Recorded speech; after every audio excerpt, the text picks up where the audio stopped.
Hi, my name is Isolde, and this is the moment I realized I never truly belonged. At my sister's engagement party, I was prepared to endure the usual cold stares, the whispered conversations behind my back. But what I wasn't prepared for was looking down at my name tag and seeing the word staff printed in bold letters. I wasn't a guest, I wasn't family, I was nothing to them. And the worst part, my own husband just stood there, silent. For years, I swallowed my pride, convinced myself that if I just tried hard enough, I would earn their respect. But that night, in front of Boston's elite, they made one thing clear: I would never be one of them. So I made a choice. I walked out. But that was only the beginning. The grand ballroom at the Fairmont shimmered under the golden glow of chandeliers, reflecting off crystal glasses and polished marble floors. Laughter and clinking glasses filled the space as Boston's elite moved effortlessly between tables, exchanging pleasantries that meant nothing. I adjusted the sleeve of my navy dress, glancing at my reflection in the glass of a nearby display case. I looked like I belonged here, or at least I had tried to, but the truth had a way of creeping in, pressing against my ribs like a too-tight corset. I wasn't one of them. The knowledge sat heavy in my chest as I scanned the room, searching for Callum. He was deep in conversation with Julius Whitmore, Seraphina's fiancé, who was charming as always, his confidence effortless, his presence magnetic. Unlike Callum, Julius had never made me feel like an outsider. A delicate laugh cut through my thoughts. Seraphina. She was draped in an emerald green gown that was undoubtedly designer, her perfectly curled blonde hair cascading down one shoulder. A ring of admirers surrounded her, hanging on to her every word. The entire night revolved around her, just as she had always wanted. Ah, there you are. Vivienne's voice slithered into my ears before I saw her. My mother-in-law's presence always felt like a shadow I could never quite step out of. She stood beside me, a glass of champagne in hand, her smile as pristine as the pearls around her neck. I must say, you do clean up well, she said lightly. That dress almost makes you look like you belong.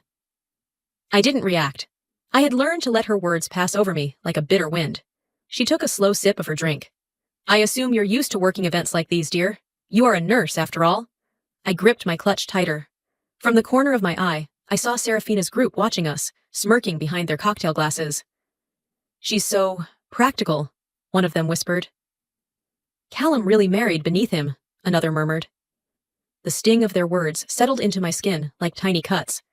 I turned to Callum, standing just a few feet away, but he didn't meet my gaze. He had heard them.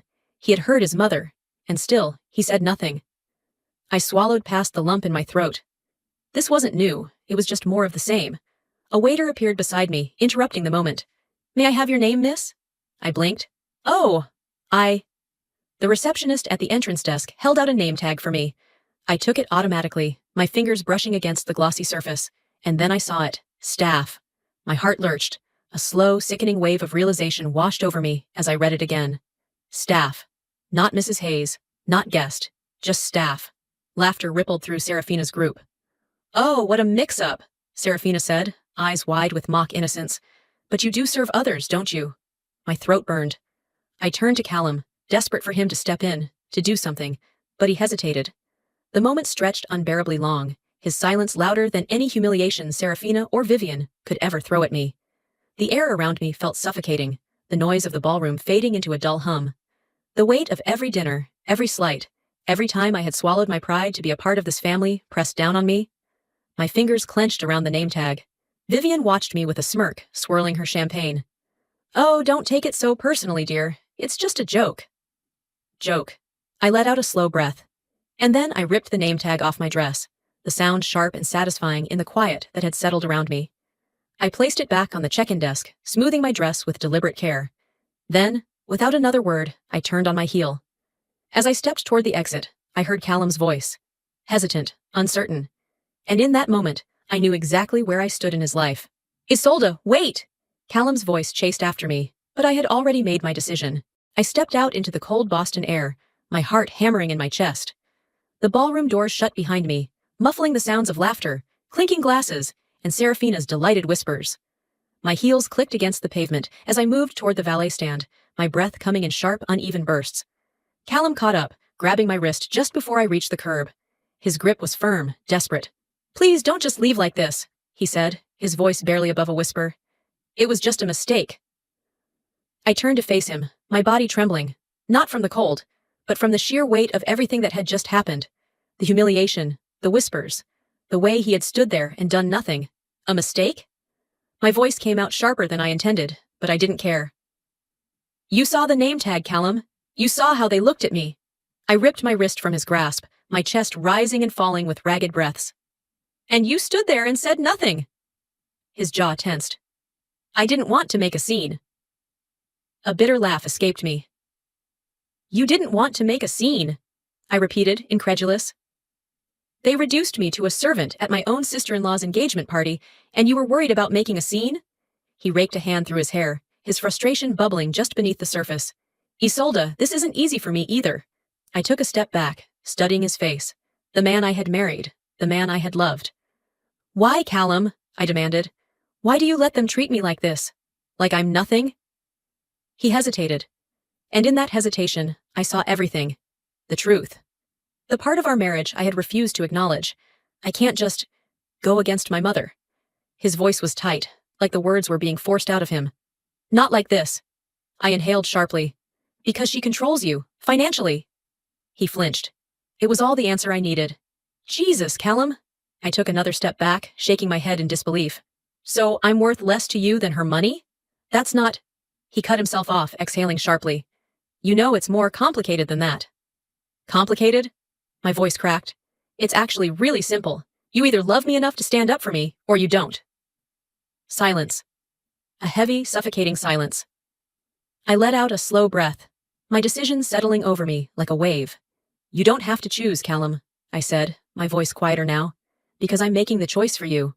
I reached for my left hand and slowly slid my wedding ring off my finger. Callum's eyes widened. Isolde. I placed it in his palm, curling his fingers over it. Goodbye, Callum. Then I turned and walked away. Behind me, I heard his sharp intake of breath, but he didn't stop me. He didn't say a word. I had barely reached the street when shouting erupted from inside the ballroom. I paused, turning just in time to see the heavy double doors swing open. Julius Whitmore stormed outside, his face dark with barely contained fury. Serafina followed close behind, her perfectly composed mask cracking. This is who you are, isn't it? Julius's voice was sharp enough to cut glass. Petty, cruel, desperate for validation.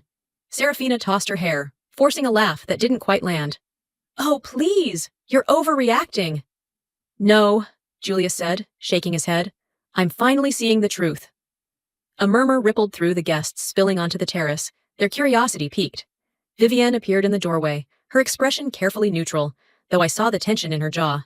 Julius turned to the crowd, his voice carrying through the chilly night air. There will be no wedding. I refuse to be part of this family's twisted games. A collective gasp swept through the onlookers. Serafina's face paled. Julius! Wait! But he was already walking away, his mother, Margot, following with a satisfied smirk. Vivienne's fingers twitched around the stem of her champagne flute, her carefully constructed world beginning to fracture before her eyes.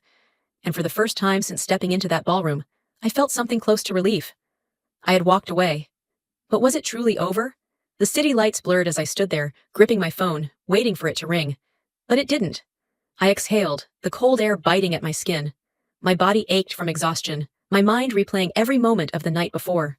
The humiliation, the whispers, the name tag. The way Callum had hesitated when I needed him the most. I wasn't sure why I was expecting him to call. Maybe out of habit. Maybe out of hope. Hope that he'd finally choose me, that he'd fight for me the way I had spent years fighting to be part of his world. I swallowed hard and slipped my phone back into my coat pocket. Enough. By the time I reached my hotel room, the weight of the evening settled into my bones. I hadn't planned to stay here, but the thought of returning to the house I shared with Callum felt unbearable. That house wasn't a home anymore. Maybe it never had been. I peeled off my dress and let it pool at my feet, stepping into the hotel robe as I sat at the edge of the bed. My bare ring finger caught my eye. I turned my hand over, tracing the faint indentation where my wedding band used to be. It felt foreign, like I had shed a piece of myself along with it. A lump formed in my throat, but I forced it down. No more tears. The silence of the room was suffocating. No messages, no missed calls. I was done waiting. Callum stood in the grand foyer of the Hayes estate, his hands shoved deep into his pockets. The weight of the night had left him drained, his mind still spinning with the image of Isolde walking away. He hadn't followed her. He should have. Now he was here, standing before his mother, who sat poised in the high-backed chair by the fireplace, sipping tea as if nothing had happened. "I assume you've had time to think, darling," Vivian said without looking up. Callum clenched his jaw. "Why did you do it?" His voice was raw. "Why humiliate her like that?" Vivian exhaled softly, finally meeting his gaze. "Because she doesn't belong, Callum. She never has." His stomach twisted. "That wasn't your decision to make." "Oh, but it was," she said, placing her teacup down with a delicate clink. "You've spent years living in two worlds, trying to appease both. That ends now." Callum stiffened. Vivian studied him for a long moment, before leaning back in her chair. "I need to know where your loyalty lies. You have a choice to make." Callum's pulse pounded in his ears.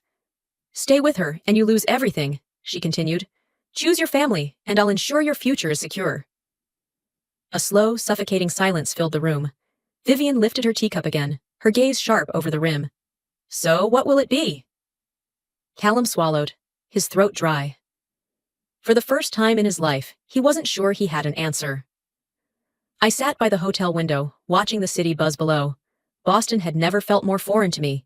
I had spent years trying to carve out a space for myself in Callum's world, trying to prove that I belonged. But the truth was glaring now. I never had. I never would. I exhaled, resting my forehead against the cool glass. I had been waiting for Callum to fight for me, waiting for him to choose me. But why should I keep waiting? I had spent so much of my life making myself smaller for others, dimming my light so I wouldn't outshine the people who wanted me to stay in their shadow. No more. I turned away from the window, reaching for my phone. I wasn't waiting for Callum anymore. The choice had already been made. The moment I stepped onto the plane, I felt something I hadn't in years. Freedom. As the engines roared to life, and the city lights of Boston blurred beneath me, a strange sense of peace settled in my chest.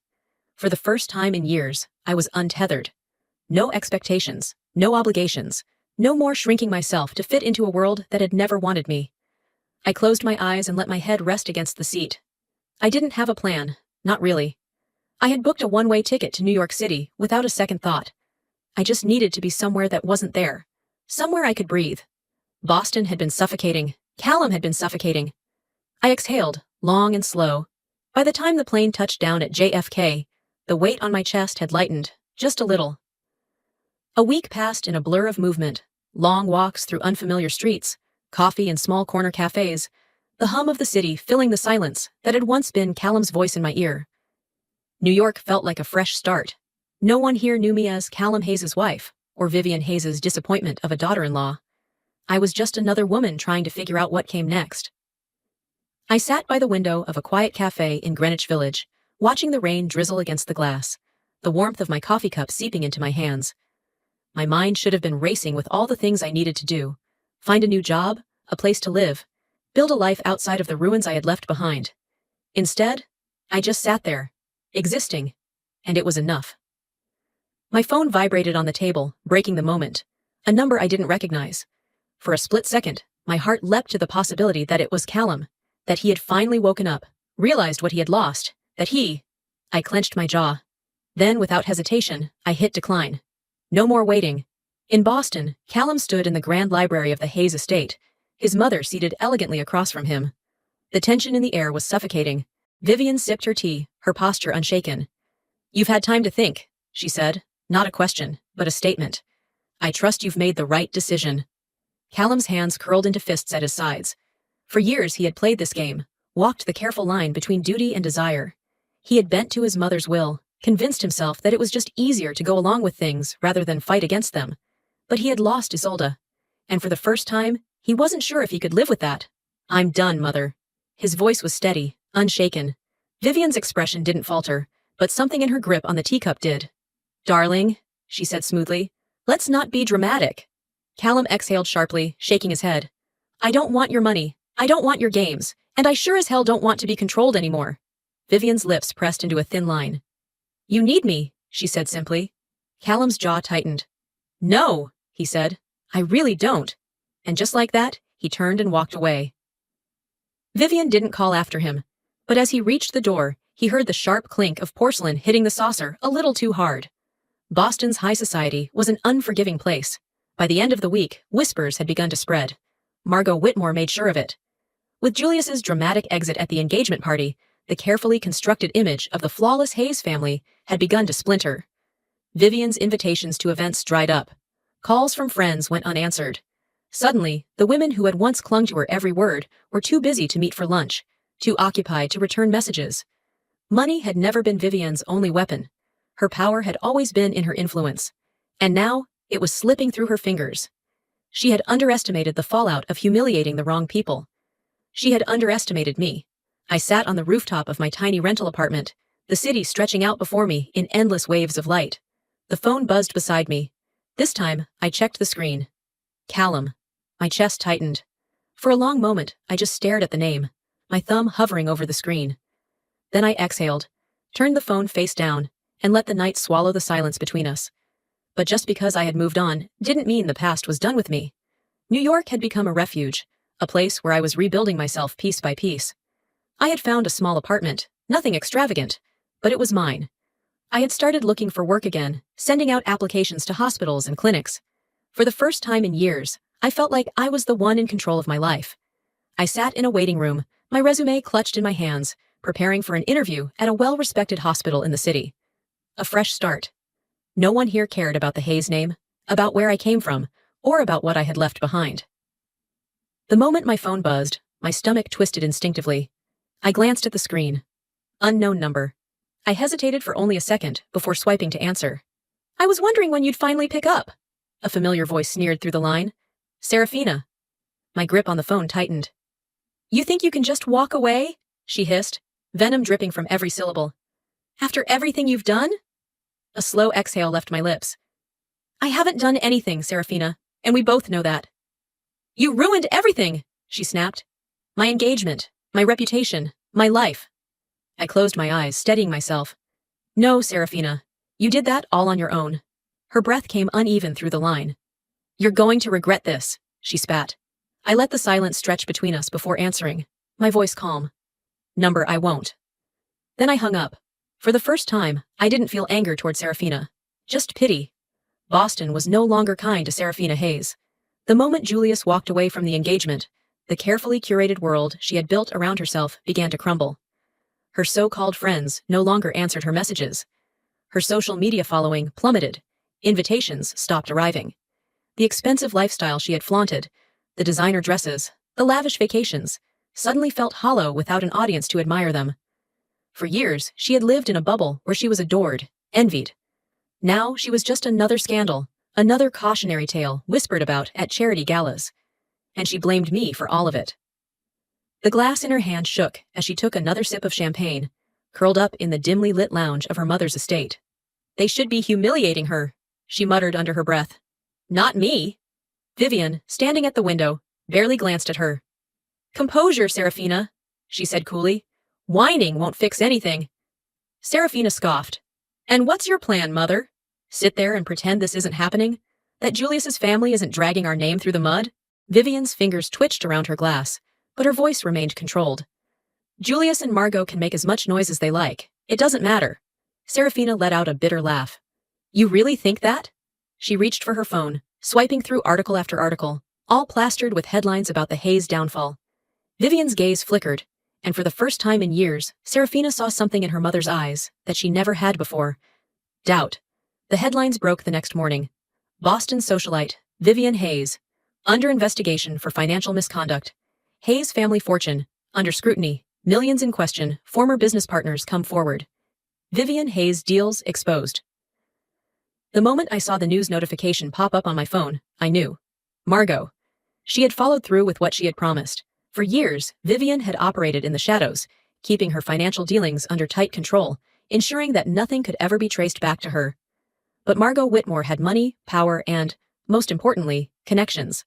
And when someone like Margot decided to take you down, there was nowhere to hide. Vivian's bank accounts were frozen. Her closest allies in Boston's social scene distanced themselves overnight. She had spent decades building an empire, and in a matter of hours, it had collapsed. Callum sat at a cafe in the Back Bay district, staring blankly at the newspaper in front of him. He had known his mother played dirty, but even he hadn't been prepared for this. The phone in his hand felt heavier than it should. He knew he should call her, demand to know the truth. But deep down, he already knew. Vivian had spent years warning him about people like Isolde, telling him that she was nothing more than a gold digger. And yet, the real con artist had been under his roof all along. He closed his eyes, exhaling through his nose. How had he been so blind? Vivian sat alone in her estate, a half-empty glass of wine in hand, watching her empire crumble. The world outside was turning against her. The walls were closing in. But she wasn't finished just yet. She picked up her phone, dialing one last number. The smear campaign against me started the very next morning. I woke up to my phone vibrating relentlessly against the nightstand. A flood of missed calls, unread texts, and email notifications cluttered my screen. Something was wrong, very wrong. My stomach twisted as I opened the first message. Isolde, have you seen the news? You need to. My breath caught. Tapping on the link, a headline in bold letters nearly made me drop my phone. Gold-digging nurse destroyed one of Boston's most powerful families? My pulse pounded as I skimmed through the article. It was vile, full of anonymous sources and twisted half-truths. It painted me as a manipulative woman who had preyed on Callum's wealth, driven Julius to break off his engagement, and orchestrated the downfall of the Hayes empire. She played the long game, one source claimed. She knew exactly what she was doing. Another section speculated about my marriage to Callum. Sources close to the family say Isolde never truly loved Callum Hayes. She was always after the status. Once she got what she wanted, she discarded him and moved on. Every word was a carefully crafted lie, designed to make me look like the villain. I gripped the phone so tightly, my fingers ached. Vivian. This had her fingerprints all over it.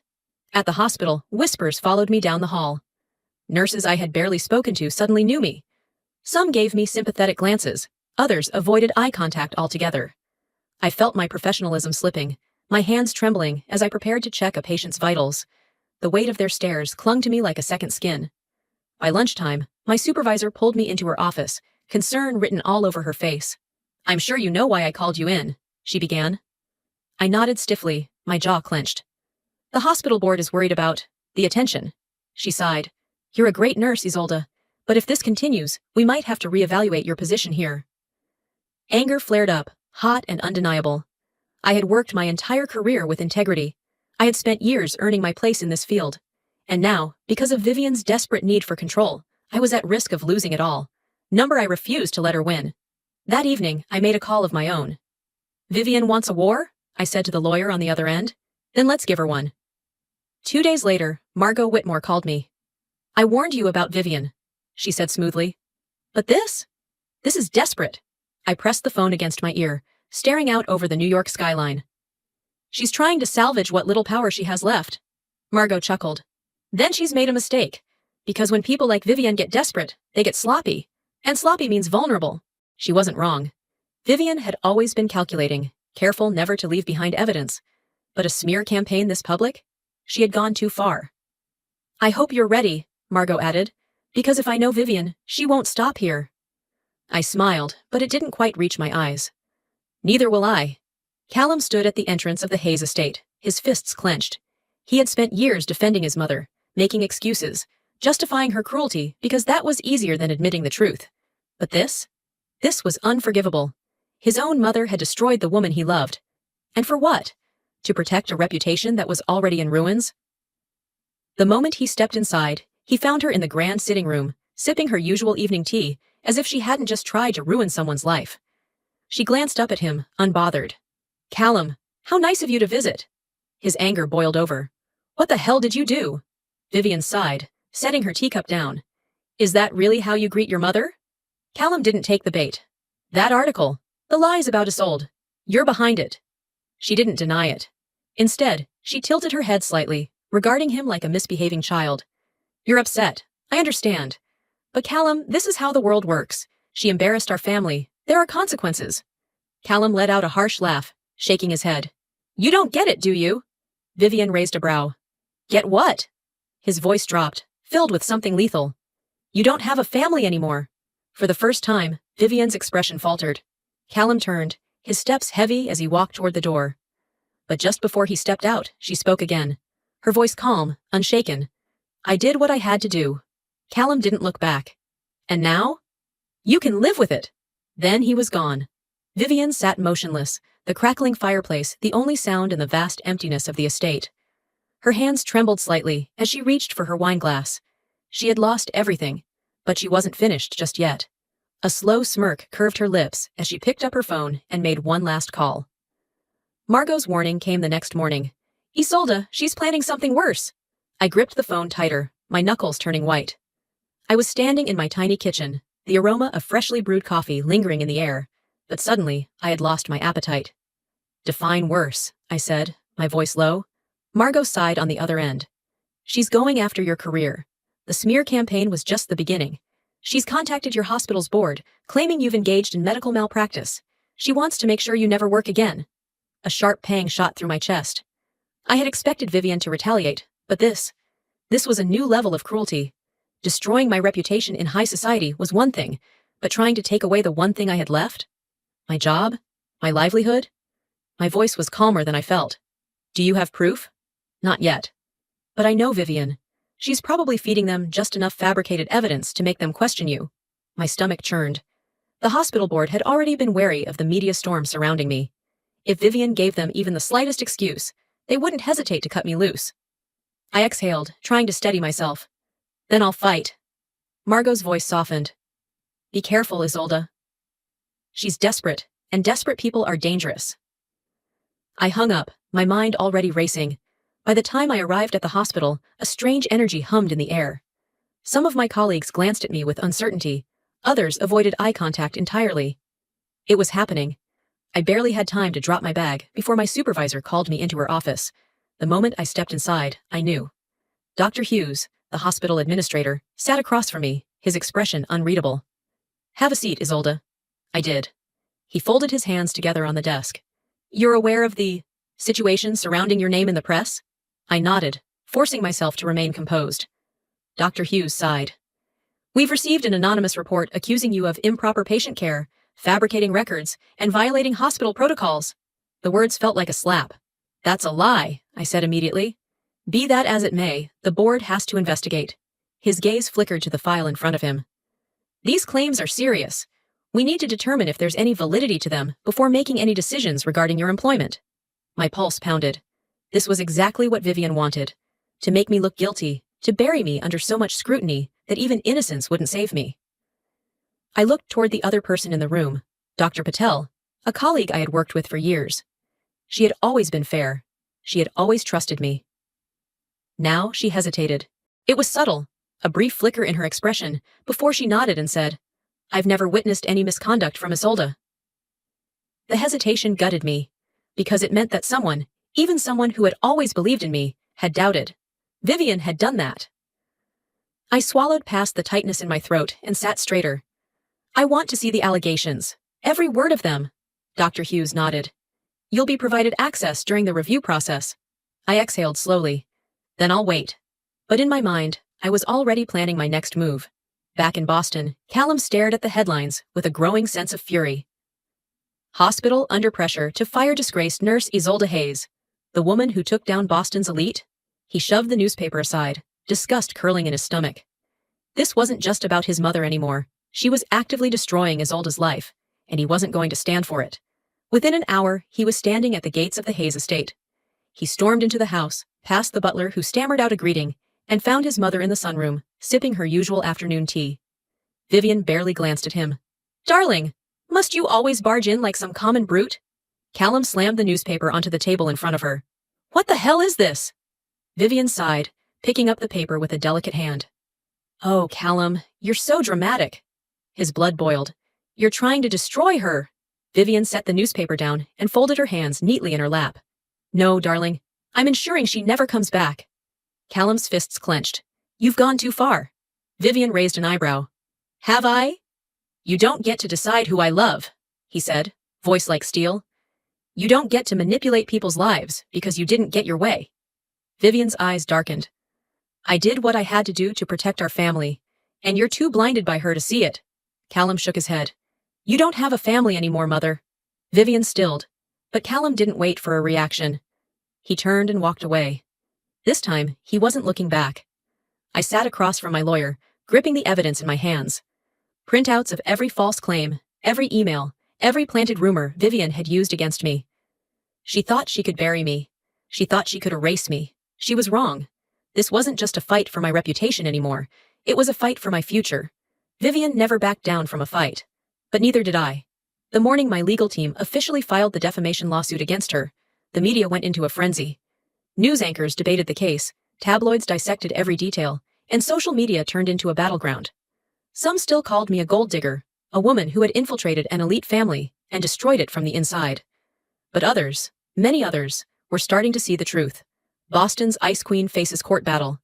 Has Vivian Hayes finally lost control? Exclusive. Lawsuit filed against Hayes matriarch for malicious defamation. Vivian Hayes' empire in ruins. Was it all a lie? I sat in my apartment, watching as the headlines rolled in. This was what Vivian feared most. Not losing money, but losing power. The battle lines had been drawn. And this time, I wasn't the one backing down. Serafina's world was falling apart faster than she could keep up. She sat in her penthouse, scrolling through an endless stream of ignored messages. Brands that once showered her with designer clothes and lucrative deals had gone silent. Her bank accounts, once limitless, now showed restrictions. Her mother had promised they would win. But Vivian was losing. And now, so was she. The moment she realized her last credit card had been frozen, panic set in. She picked up her phone, dialing a number she never thought she'd call. "Julius, please," she whispered, swallowing her pride. "I just need to talk." His voice was cold, distant. "There's nothing left to say, Serafina." The line went dead. Her vision blurred as she stared at the empty screen. For the first time in her life, there was no one to rescue her, and that terrified her. She exhaled shakily, fingers tightening around the phone. There was one way out. She knew how this world worked. When the powerful fell, they always took someone else down with them. Serafina took a deep breath and called a journalist. The next morning, the world woke up to the biggest headline yet. Serafina Hayes breaks silence. My mother manipulated everything. I nearly dropped my coffee. Serafina had turned on Vivian. I clicked the article, scanning the bold words. I was raised to be perfect, to be obedient. But the truth is, I was just a puppet. My mother orchestrated everything, the engagement, the humiliation of Isolde, the media attacks. And now that it's falling apart, I refuse to go down with her. I leaned back in my chair, exhaling slowly. Vivian had spent years crafting an empire of influence, controlling everyone around her. Now, the only person who could have saved her, her own daughter, had set fire to the last of it. Vivian sat motionless in her grand estate, staring at the screen. Serafina's face, once her pride and joy, now stared back at her with cold detachment. Her own daughter had betrayed her. She set the tablet down, pressing trembling fingers to her temples. The phone calls had stopped. The invitations had dried up. She had been erased. For the first time in decades, Vivian Hayes had no power, no control, no allies, just herself. And for the first time, that wasn't enough. I stood by the window of my apartment, the city stretching out before me. The battle was over. Vivian had lost. I had won. But as I stared at my reflection in the glass, exhaustion settled deep in my bones. Because even when the battle is over, the scars remain. In the aftermath of everything, I had one final decision to make. The lawsuit was nearing its conclusion. My legal team had gathered overwhelming evidence, and Vivian's lawyers had started pushing for a quiet settlement rather than a drawn-out trial. Public perception had shifted. The same media that once labeled me a manipulative gold digger now called me the woman who took down Boston's most powerful matriarch. But none of that mattered in this moment. Because as I sat in my small apartment, sipping coffee and looking out at the Manhattan skyline, my mind wasn't on Vivian, the case, or the headlines. It was on Callum. He arrived in New York unannounced. I had just finished a long shift at the hospital when I stepped out into the cool evening air and saw him leaning against a street lamp across the road. For a moment, neither of us moved. Then, slowly, I walked toward him. "Hey," he said, his voice softer than I remembered. "Hey," I echoed. I had imagined this moment so many times, had rehearsed all the things I wanted to say, but now that he was standing in front of me, I found myself at a loss. He looked different. Not in the physical sense. He was still the same Callum, tall and composed, his hands shoved into his coat pockets like he was bracing for the cold. But there was something in his eyes I hadn't seen in years. Clarity. "I cut ties with my mother," he said without preamble. I studied his face, searching for hesitation, doubt. But there was none. "I don't want the life I had before," he continued. "I don't want the money, the name, the expectations. I just—" He exhaled, his breath visible in the crisp night air. "I want a future with you, Isolde." His words should have felt like a victory. But instead of answering, I just stood there. For so long, I had waited for him to choose me. And now that he finally had, I wasn't sure what I wanted anymore. I don't know, Callum, I admitted quietly. I don't know if we can go back. His expression flickered with something, regret, maybe, or understanding. I'm not asking to go back, he said. I'm asking if there's a way forward. Vivian sat alone in the grand estate she once ruled. The curtains were drawn, the chandeliers dimmed, the vast house empty. For weeks she had fought, tried to salvage her reputation, called in every favor she had left. But the doors she once walked through so effortlessly had now shut in her face. The whispers of admiration had turned into murmurs of disdain. Even those who had feared her once now avoided her entirely. She reached for the phone, hesitating only a moment before dialing. The call went to voicemail. She tried again. Still nothing. Vivian set the phone down, her manicured fingers trembling against the polished mahogany table. Serafina had cut her off. Her own daughter. Once, Vivian had controlled Serafina's every move, shaped her into the perfect reflection of the Hayes legacy. But now, Serafina was no longer taking orders. And for the first time in Vivian Hayes's life, she had no one left to command. Serafina, meanwhile, sat in a small upscale cafe, nursing a cappuccino. She had received the calls, of course. She had seen her mother's name flash across her screen more times than she could count. And for the first time in her life, she ignored them. She wasn't innocent, not by any stretch. She had played her part in the cruelty, reveled in it, even. But watching her mother fall had been like watching herself in 20 years. And she wanted more than that. For now, she was alone. Not the center of attention, not the darling of Boston's elite, not the woman everyone wanted to be. Just Serafina. And maybe, just maybe, that was a start. Callum and I walked through Central Park in silence, the faint hum of the city around us. I'm not asking for an answer right now, he said finally. I just needed you to know where I stand. I nodded, inhaling the crisp autumn air. There was still love here, I knew that. But love had never been the problem. Love hadn't stopped Vivian from destroying me. Love hadn't stopped Callum from hesitating when it mattered most. Maybe love wasn't enough. But for the first time in my life, I was choosing myself first. Life has a way of testing us in ways we never expect.